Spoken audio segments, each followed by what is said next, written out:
Hey, welcome back to another episode of Conversing Labs. I'm Paul Roberts, the cyber content lead at ReversingLabs and your host. And we're here today to talk with one of our own here at ReversingLabs, Charlie Jones, who's talking at the RSA Security Conference in San Francisco about supply chain security. And Charlie, welcome to Conversing Labs. Thanks for having me, Paul. Excited to be back. We're really excited to have you. I think this is the second time we've had you on the podcast? Second time, yes. I'm officially a recurring guest. You are a recurring guest, and we're glad to have you back. So, Charlie, before we get started talking about your presentation at RSA, tell the audience just a little bit about yourself. Yeah, sure. My name is Charlie Jones. I'm a director of product management here at ReversingLabs. I'm specifically responsible for overseeing our software supply chain security product, which is great because that's the exact subject matter we'll be talking about today, and then I'm talking about it at RSA as well. For folks who maybe are attending the show, just tell them, so you're speaking Thursday, just talk about like the topic of your presentation and how the idea behind this came about. Yeah, sure. I'm speaking in the hackers and threats technical track, so broadly covering software supply chain security, like I said before. We'll talk about the threat landscape, how that's surrounding the software supply chain and how it's evolving. We'll cover different attack vectors and techniques that are being used to target it. And we'll draw on a few kind of recent breaches to bring this to life. To answer your question, that's really what is drawing the inspiration behind the speech, is the constant evolving attack landscape and how it's impacting a lot of our customers. We'll talk about some current approaches to managing software supply chain risks that are being used in the industry today and how they tend to be a bit behind the times and not in touch with the reality of today's threat landscape, and then some actionable takeaways that attendees and security practitioners can apply in their own businesses. Supply chain security is a really big topic at this year's RSA. Not a new topic necessarily, but I think one that's really gaining a lot of traction within the information security industry. One of the challenges around supply chain security is really around where the responsibility lies. And I think this is something that we're hearing a lot about from the federal government, the administration now, putting more of the onus on software manufacturers. Just talk a little bit about that question of where the responsibility for securing software supply chain really lies. Yeah, it's a good question. And the software supply chain, I guess, first I'll predicate with, is incredibly complex. There are a ton of stakeholders that make it up from end to end, from the creation, the packaging, the delivery, the consumption. In the most basic terms, I like to break it down between publishers of software, people that develop, manufacture, publish software for use, and then people that consume software, so procure software, whether it be commercial to the shelf or open source software. The short answer for who's responsible across those two parties is both of them. Like you said, there's been a lot of recent kind of legislative movements, whether it be the White House National Cybersecurity Strategy or the most recent, I think it was this week or last week, Secure by Design default principles that were published by CISA that are, like you said, making an active push to shift liability and responsibility to the publishers of software. That being said, in my personal opinion, when a business makes a conscious strategic decision to outsource any business function, such as software development, they are still ultimately responsible for the risk that comes along with that, whether they manage it directly or not. Cyber risk is not something you can outsource. You can certainly mitigate it through some technology, through some controls. You can transfer aspects of it through things like cyber insurance, but you cannot outsource it, because if a consumer of software gets breached because of a supply chain attack, all of a sudden they have upset customers, maybe regulators breathing down their neck. It's not enough at this point to point a finger and claim that, look, it's out of our remit. So I think the key takeaway here is both parties, publishers and consumers, need to find a way of kind of discharging their responsibilities. and proving to legislators and regulators that they're doing some level of due diligence and testing over the software that they're publishing and consuming. And during my session, we actually talk about a few ways you can do that. Things like using technology like static binary analysis. And both parties can actually do this because you don't actually need access to the source code. You can do it just using the software binary that you're publishing or deploying. I think everybody thinks about incidents like Solarwinds. We're going to talk about that in a second, where malicious actors, believed to be Russian state actors, actually infiltrated the development organization, modified the application code itself. But one of the points that you're making in your talk is that software supply chain risk is actually much broader than that, that actually compromises can happen at any point along a fairly long development deployment chain. Just talk about some of the different iterations of software supply chain risk and software supply chain attacks. Yeah, I think that's a really fundamental understanding that the broader industry is still getting their hands on, that it isn't just one type of threats that you need to. Software supply chain attacks don't occur in a vacuum. It's not one type of vector that's being taken advantage of. And I really like personally to use the SALSA does a really good job. It's managed by OpenSSF. It's been used by Google for years.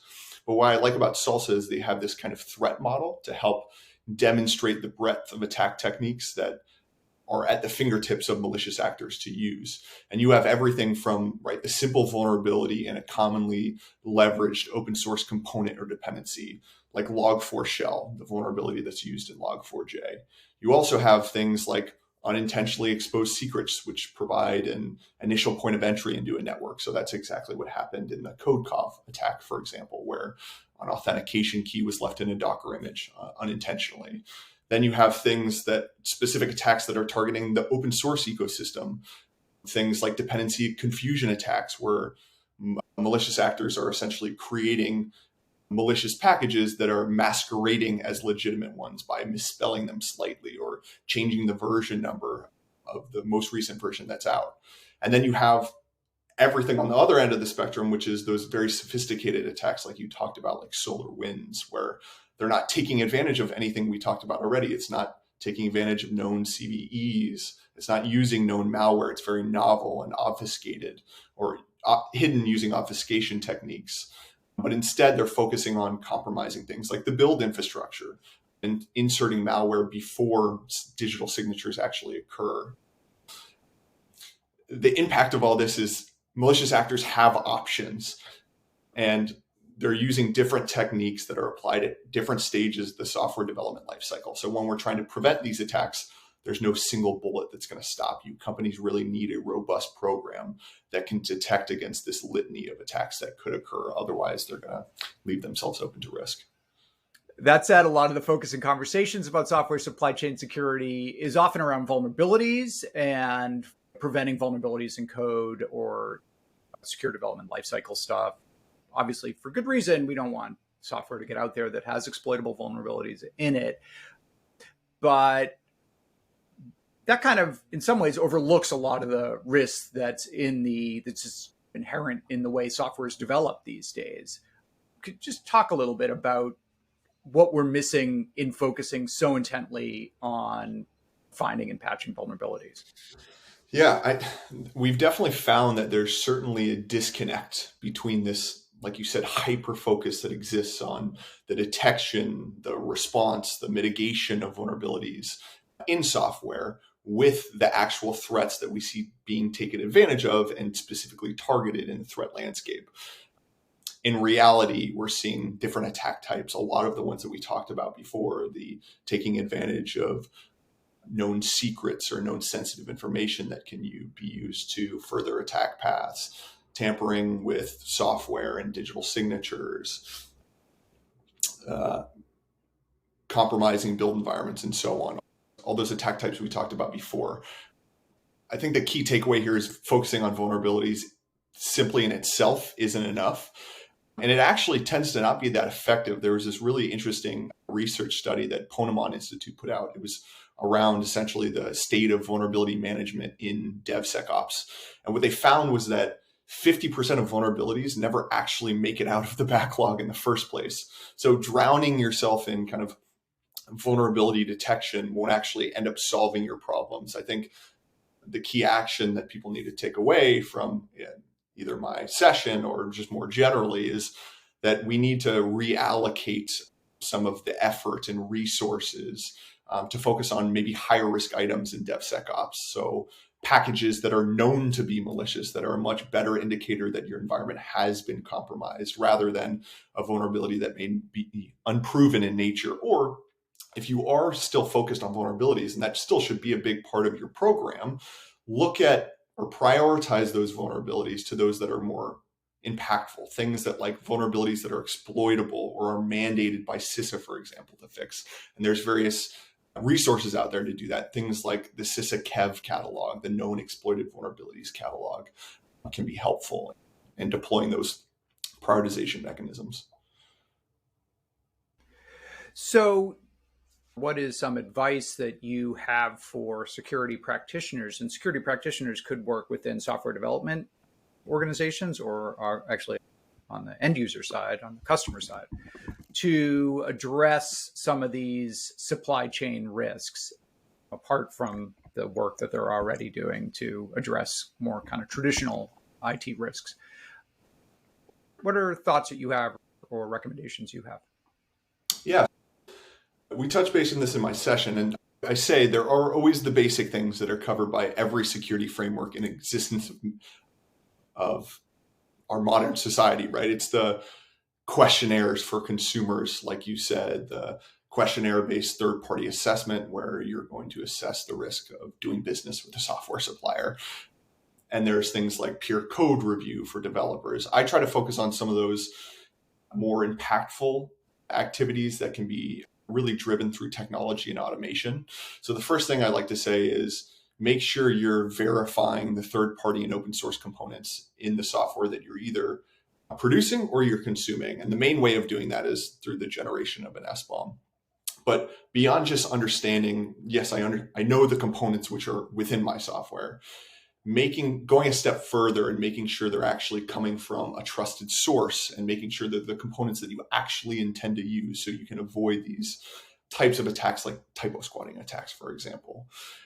For publishers specifically, something basic that you can do is hardening your build environment, right? It's a very basic kind of security hygiene control that you can accomplish in a myriad of ways. Things like enforcing multi-factor authentication, minimizing and regularly auditing service accounts, those types of things. If we take it a step further and we want to start detecting those more sophisticated types of attacks, one really good thing you can do is setting up mechanisms to start identifying and blocking potential suspicious behaviors that you know are deviating from the intended purpose of the application you're using. For example, if you're using a back-end accounting application, a third-party COTS software, should it be recording keystrokes? Should it be reaching out to remote servers and uploading files? Things that are indicative that an attack may be occurring and have no place in software of that use. And then finally, looking for malware, proactively hunting for malware. So beyond simply relying on some downstream controls like EDR, antivirus, things that you're hoping are going to retroactively catch malware once it's already in your environment that actually weren't created for modern software packages themselves, proactively go out and look for malware using things like custom YARA rules or threat intelligence enrichment and file reputation databases and things like that. Final question, if you could, Charlie. Obviously, Solarwinds. More recently, we had the 3CX supply chain attack.